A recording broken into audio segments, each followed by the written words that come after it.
Voilà, venons-en à présent à la situation préoccupante de la Covid-19 au Bénin. Monsieur le ministre, on note des dizaines de cas par jour et des décès. Qu'est-ce qui peut bien expliquer ce tableau? Monsieur Abdoulaye, la situation effectivement est assez préoccupante et comme vous avez pu le constater, malgré les vacances gouvernementales, aussi bien le chef de l'État que l'ensemble du gouvernement reste très attentif à l'évolution de la situation dans notre pays et également dans la sous-région. Nous avons constaté depuis quelques semaines qu'il a commencé à avoir une augmentation du nombre de cas, d'une centaine de cas par semaine. Il y a à peine 2 mois, nous sommes passés là actuellement à plus d'1 millier de cas. Aujourd'hui, nous sommes à plus de 10 000 cas déjà enregistrés. Monsieur le ministre, plus de 10 000 cas. Quelle est la situation actuelle au niveau des centres de prise en charge? Au niveau des centres de prise en charge, j'étais à Alada hier et cette journée, la situation est assez tendue parce que le nombre de cas graves augmente d'heure en heure. Des sujets jeunes, a priori sans antécédent, mais dans la quasi-totalité des cas non vaccinés. Sur le terrain, on remarque qu'au niveau de nos centres de prise en charge, ce sont ces cas qui ne sont pas vaccinés, qui sont de plus en plus nombreux et qui décèdent. Absolument, c'est le constat effectif. La quasi-totalité des cas graves que nous enregistrons sur les sites de prise en charge sont des sujets non vaccinés. J'ai pu échanger avec ceux qui pouvaient échanger avec moi et qui étaient dans un état un peu plus amélioré et qui ont regretté amèrement de n'avoir pas pu poser ce geste-là de la vaccination. Parce qu'ils se sont rendus compte que c'est ce qui les a entraînés là. Malgré les sensibilisations, les nombreuses sensibilisations, les Béninois, il y en a qui sont toujours sceptiques. C'est à la limite une aberration. Vous savez, nous avons vacciné tous nos enfants, tous, autant que nous avons vacciné nos enfants, avec plusieurs antigènes à répéter selon des calendriers. Nous nous sommes vaccinés nous-mêmes, avec plusieurs antigènes. Quand nous voulons voyager, la fièvre jaune, la méningite et autres, nous le faisons. Et brutalement, avec l'éclosion des réseaux sociaux, nous assistons à une infodémie. Chacun se lève pour créer son information. Tout le monde devient intellectuel, scientifique et crée sa propre information. Dénature totalement ce qui se passe. Et de fait, devient coupable de meurtre. Parce que cette infodémie qui est créée, c'est ça qui entraîne ceux qui sont à l'ADA. C'est ça qui les a entraînés là. Pour convaincre davantage les sceptiques, il y a une information sur les réseaux sociaux, une dame qui serait fait vacciner, elle a pris ses 2 doses et qui en est morte par la suite. Vous savez, M. Abdoulaye, la semaine passée, j'ai reçu une information d'un collègue ministre qui m'a dit un monsieur est décédé, vacciné, à l'ADA. Nous avons pris le nom, nous avons constitué la base des vaccinés. Il n'était pas vacciné. Heureusement, son épouse a démenti pour dire qu'il n'était pas vacciné. Et c'est ça le drame. Les vaccino-sceptiques créent chaque jour, utilisent chaque élément pour empoisonner l'atmosphère, pour faire résister de plus en plus ceux qui ont tendance à vouloir se faire vacciner. Et c'est triste, c'est malheureux, parce que ça entraîne des décès. Le prix à payer, c'est la mort lorsqu'on ne soit pas vacciné. Tous ceux qui sont vaccinés, même s'ils arrivent à faire la maladie à un moment donné, ils ne font pas de forme grave. Monsieur le ministre, vous êtes fait vacciner, vous avez actuellement votre téléphone sur le plateau. Il y en a qui pensent que quand on se fait vacciner, son téléphone se colle au bras. Monsieur Abdoulaye, on va faire l'essai. Mais voici mon téléphone. Je me suis fait vacciner ici, ça a été vu devant les écrans. Est-ce que ça s'est collé? Est-ce que c'est magnétisé?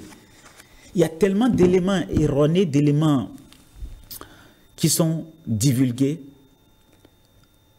excusez-moi du peu, pour une visée de nuisance à la limite.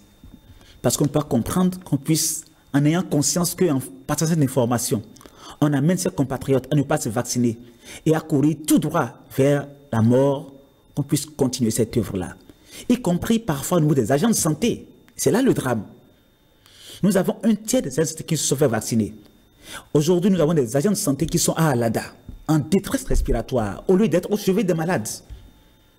L'État a investi aujourd'hui pour mettre à disposition de la population des agents de santé, mais si on les met à disposition et qu'ils soient vaccinés et qu'ils se retrouvent en détresse à Alada, ou bien meurent, alors qui va nous soigner. Monsieur le ministre, je rassure les Béninois que même à l'ORTB ici, les collègues, on s'est fait vacciner et personne jusque-là ne s'est plaint et personne n'en est mort. Absolument. Il paraît que dans 2 ans, nous allons mourir. Voilà. Nous sommes là, nous sommes en train de suivre ça de près. Comment on organise la dépouille, puisqu'on parle de morts, de sujets, de cas qui ne se vaccinent pas? Comment on organise la dépouille de ces cas-là qui décèdent? Vous savez, hier nuit, ça fait longtemps que je n'ai plus mis la main à la pâte. Hier nuit, malheureusement, j'étais à la Dakar, une jeune dame de 34 ans, enceinte de moins de 6 mois, un peu moins de 6 mois, 5 mois et demi, est décédée devant moi. Je confirme parce que nous étions là-bas, on l'a vu, la dame, elle était en bonne santé. Exactement. Avec sa grossesse, mais bon, on apprend. Ça s'est aggravé et hier, elle est décédée, on l'a réanimée en vain. Et je peux vous assurer que c'est affligeant comme spectacle. C'est affligeant comme souvenir. C'est affligeant comme événement dans la vie des familles. Et aujourd'hui, ces familles ne peuvent même pas récupérer les corps puisque l'enterrement est effectué par le personnel soignant pour éviter les contaminations au cours de la manipulation. C'est exclusivement le personnel soignant qui organise un enterrement digne et sécurisé. Digne parce qu'on respecte les rites de la famille, mais on ne les autorise pas à s'approcher, à manipuler le cadavre. C'est une double douleur pour la famille. Et je ne souhaite plus que des Béninois, des Béninoises vivent cela. Votre appel à l'endroit de ceux-là qui doutent encore, qui pensent que quand ils se font vacciner, ils vont mourir. Chère population, vous savez, le chef de l'État s'est fait vacciner. Je me suis vacciné. Le chef de l'État s'est fait vacciner. Nous ne sommes pas encore, nous sommes en très bonne santé. Nous pouvons faire la Covid, mais sans en mourir, sans développer de formes graves. Que cela soit juste. Cette image qui reste à l'esprit. Et que chacun puisse prendre son bâton de pèlerin pour passer voir les sceptiques, pour leur parler. Surtout ceux qui sont sortis d'Alada, ceux qui sont guéris de cette maladie, qu'ils puissent en parler pour dire ce qu'ils ont vécu, pour amener les autres à se vacciner. C'est le prix pour que nous puissions sortir de cette maladie. Parce que ça coûte énormément. Vous savez, M. Abdoulaye, oui, à Alada, nous consommons en une journée la quantité d'oxygène que nous consommons habituellement pour des mois. En une seule journée. Gratuitement. C'est l'État qui met de l'argent en contribution. Mais cet investissement pouvait être utilisé pour faire autre chose. Pour rénover les structures sanitaires. Pour construire d'autres structures sanitaires. Pour appuyer le volet social qui est si cher au chef de l'État. Voilà. Je voudrais lancer un appel à toute la population béninoise âgée de plus de 18 ans de sortir massivement pour se faire vacciner, mais également continuer à respecter strictement les gestes barrières. Je le réitère, je le répète, la vaccination réduit le risque de contamination, mais ne l'annule pas. Mais ça réduit quasiment totalement le risque de développer des formes graves. Voilà, cette nouvelle qui est tombée ce week-end, la Côte d'Ivoire qui a déclaré son premier cas positif d'Ebola. Quelles sont les dispositions prises pour la gestion d'éventuels cas au Bénin? Effectivement, hier, nous avons reçu un communiqué, l'OMS nous a alerté, et puis nous avons reçu un communiqué du ministère de la Santé de la Côte d'Ivoire qui a confirmé effectivement qu'il y a un cas d'Ebola qui est décédé et qui est venu de la frontière entre la Guinée et le Sénégal. Il faut dire déjà que quelques jours avant, il y avait déjà un cas de notre virus à fièvre hémorragique, le virus Marburg, également qui avait été découvert en Guinée. Donc ça fait 2 virus de fièvre hémorragique qui circulent actuellement.